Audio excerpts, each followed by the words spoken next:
left with Tony. Against Tennessee, they got a penalty for, it looked like, simulation. Is that something that you've seen defensive lines trying to do to get you to jump off sides? Yeah, I mean, I wouldn't necessarily call it cheating or like foul play or nothing like that. I mean, it's strategy. I mean, if you feel like you can get the edge by trying to create confusion and moving guys around to put the offense behind the chains, I mean, you should utilize it. It's a good strategy. So, I mean, they felt like they could do that, and I mean, that's what they did. So, but I mean, they got caught for it. They got caught one time trying to, So. Stay on the left with Joe. Just talk about the challenge that Harold Perkins is going to bring off the edge. He's been in one of the SEC's best pass rushers for the last 2 years. Just what do you see in him? He's the elite pass rusher, great speed. Excited to go against him. Love going against him last year.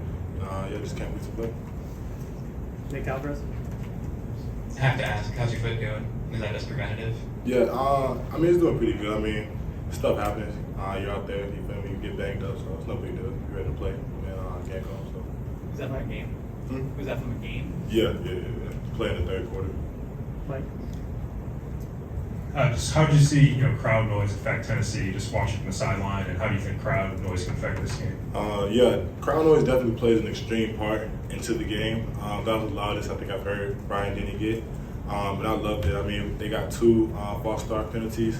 When Jahad scored that touchdown, that was insane. So just having the crowd behind you, it definitely adds momentum for the defense, because you know that the offense, when they're out there, it just creates a lot of confusion, a lot of stuff going on. Sometimes the offense can't communicate with one another, so they can't be all in tune and get ready to go. And then when the offense is out there, we know that we got the whole fans behind us. So it's just we're all playing as one, and that's a great feeling.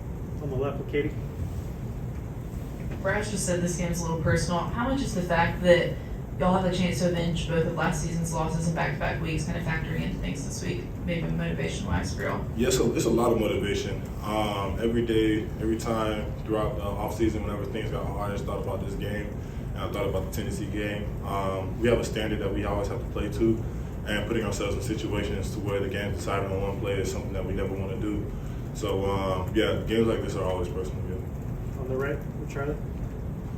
Hey JC, yesterday Coach Saban said that Caden's getting better. Just what kind of progress have you seen from him up to this point? Just being able to sustain, finish his blocks, and just every day going out there and constantly trying to work on one thing that he wants to be great at. I mean, all the guys in our room, on the team especially, just has that drive that want to be great, that want to be better. So seeing that out of him, seeing him come in after practice and watch the film and make sure during practice or even before practice with me when I go warm up, that he's honing in on like the little things that make somebody great. So. On the left with Tony. You mentioned the crowd noise. Do they ever get a little too carried away on offense, and do you have to kind of combat that? Or is there a place the crowd? It gets pretty loud when we're backed up coming out. Say we're on like the 5-10 yard line. That's when it's probably the loudest. That's probably the only time that crowd noise, even at home, can affect you a little bit, because you can't really hear. Because that's, in my opinion, where it gets pretty loud, because they're right there, right behind you. So, but yeah, outside of that, no, it's not as big of a deal. Kerry. Yeah, JC, I know he's been here a little longer than Caden, but in the few weeks he's been in the lineup, what have you seen from Jaden Roberts?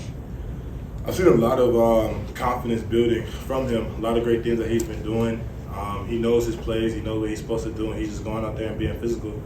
And that's what you want to have out of an offensive line. So just knowing that he's out there and he'll do what he has to do to get the job done and be successful at that. And he always has a great attitude. So he's just looking to build and stack days every single day. Joe. With LSU being the number 1 offense in the country, how much pressure do you guys feel from an offensive standpoint to match that? And then secondly, how do you build off the execution that you guys found in the second half against Tennessee? Yeah, I mean, really, we're not trying to match their intensity. We're really just trying to focus on us, focus on what we got to do, play 60-minute football, and I think we'll be all good. So that's really what we have to accomplish this week. Anything else?